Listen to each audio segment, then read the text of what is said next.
master of the universe. Are you going to play me, Mrs. Feldman? Sorry. Theatre.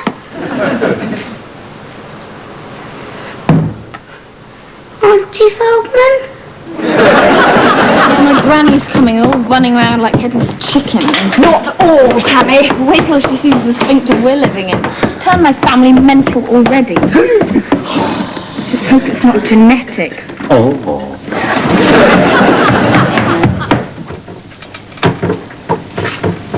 I really go for labourers, you're so earthy. Why does my doing DIY always make you randy? Mummy will be here in a minute. Go dust something. Well, might as well start with myself. Peter Roakby, by disappointment to Her Majesty the Queen Mother-in-Law, Mrs. Musgrove. Well, not to me. Anyway, she's Mrs. Anstruther now. Sally, what does it matter what your mother thinks of the house or me? Yeah, so long as you've got a mother, you never stop being a child. You sound like Mrs. Feldman, of blessed memory. Oh, Pete, I feel so cruel about what we did. Well, one mother's enough for anybody, Sally. Have we got time to play carpenters and housewives? I'll get me pinny. God, that's her! I didn't hear the broomstick. Calm down, head up. Just pretend we're very rich and awfully eccentric. Don't pounce, Hemingway, till you see the reds of her eyes. And you don't mention Mrs. Feldman. Mother-in-law, welcome to Roakby Hall. Hello, Peter. Sally, darling. Hello, Mummy. Welcome. How are you bearing up? You know, I've never been in this area before. Charmed life, I suppose. And how are my little people? Oh, goodness. How can someone as young as me have grandchildren as big as you? Kiss, kiss. It's, George. Yes, I knew that. We met at the wedding. Come in, please. Oh, thank you.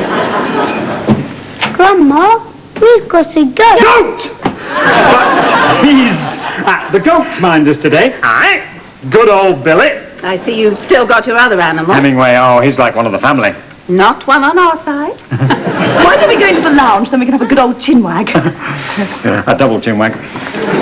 Watch out for rats the size of dogs. Goat.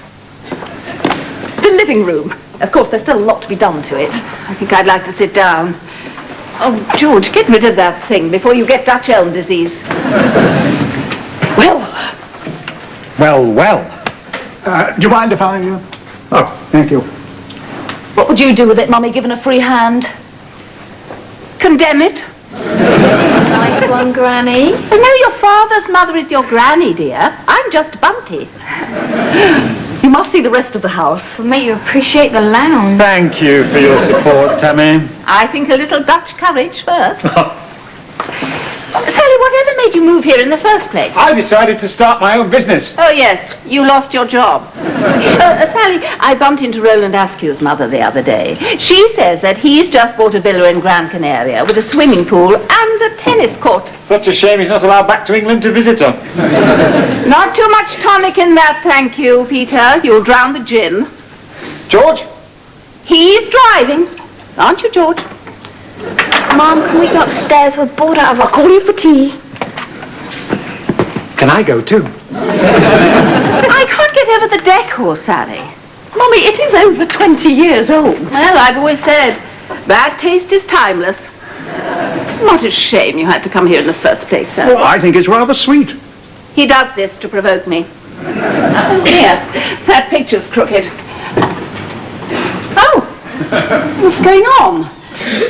You know me, I can't abide crooked pictures. Even reproductions. Oh, this is infuriating. Oh, Sally, you do it. Probably the whole house is crooked.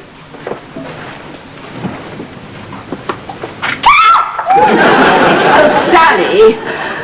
I can't stand women who can't hold a drink. Sally, I must show you my holiday photos. Peter, pour Sally another drink. Yes, Mom. And while you're there... I'll tell you what, let's pretend we're Russians and chuck them all in the fireplace. What a shame you'll never go on a Caribbean cruise, Sally. You'd get so much out of it. Oh, I'll take her to the boating lake and chuck her a bounty bar. That's the ship.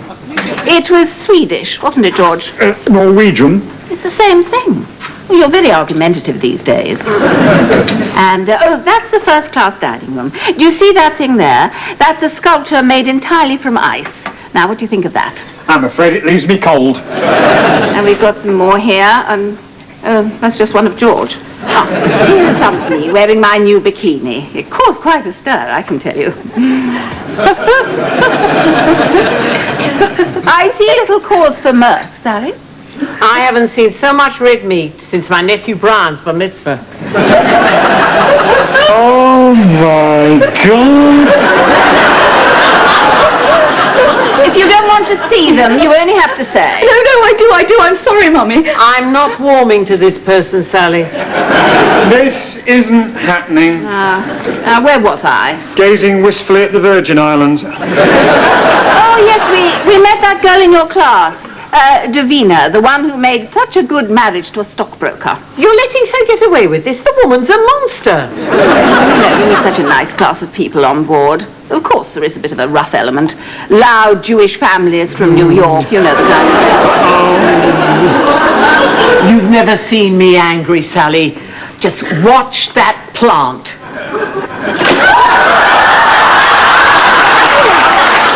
What's happening here? Mummy, come and see the rest of the house. Oh, look what I...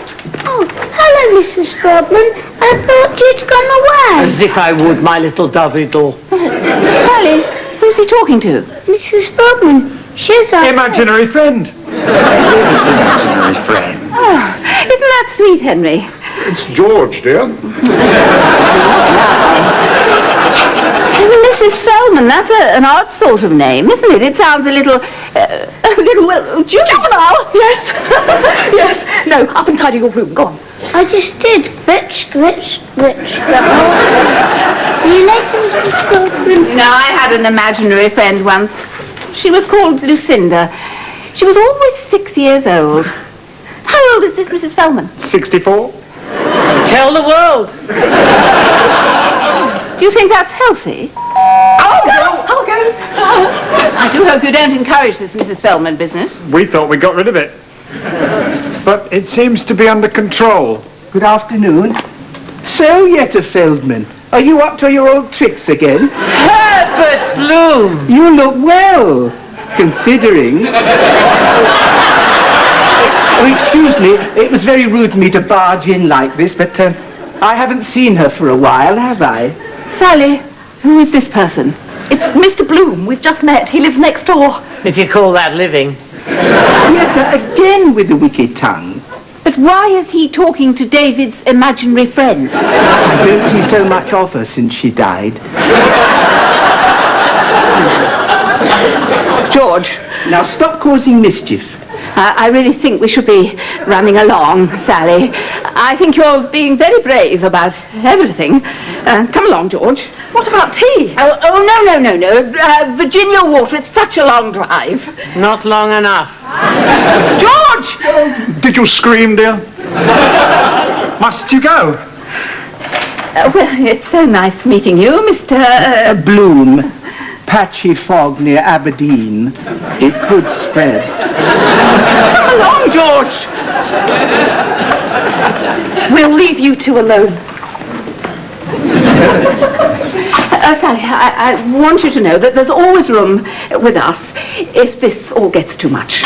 Mummy, you've disapproved of my life ever since I met Pete. And for some daft reason it mattered to me. Do you know, I think I've suddenly grown up. I don't care if Pete never gets an iota of work. I'll still love him. Oh, Sally. He could be begging in the streets and he'd still be my Mr. Right. Sal? He could be crawling through muck and slime and I'd still take him. I think you've made your point, Sal. Yes, I think you have, Sally. Well, good luck with... Come along, George. Nice to see you. By the way, like your ghost. What? Oh, it's an interest of mine. Don't worry. Stumm. Provided you let me come across and talk to her occasionally. Anytime you want, George. She doesn't go out much. George! She means well, you know.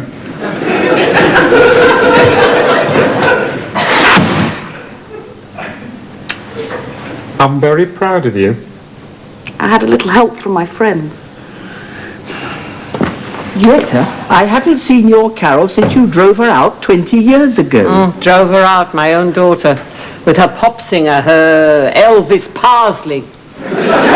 When I saw your mother today, Sally, the way she talked about your husband, I mean, he's no bargain, but you seem to love him. I saw myself, Sally, and it made me so angry inside. Forgive me. This is the first day I've enjoyed since I lost my job. So maybe you don't want to get rid of me? Does he have a choice? Not until we find my daughter Carol with an E. Then I can rest in peace. There's just one thing, Mrs. Feldman. The bedroom. You've got problems there, Sally? That I can't help you with. You're the problem. We can't. Thinking you might be there. I'm not great with an audience. A few close friends, maybe. I promise no bedroom. Or Lou. Sally, do me a favour.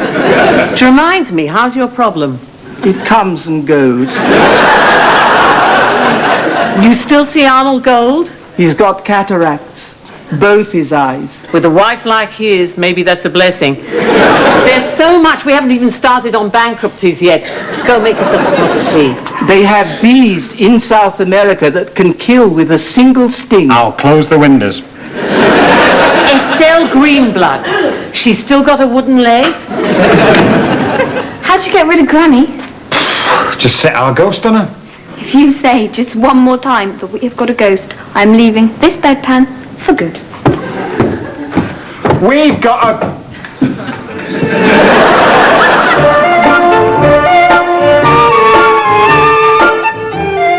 So far, Victor only has one foot in the grave, but he thinks his house is haunted in a moment.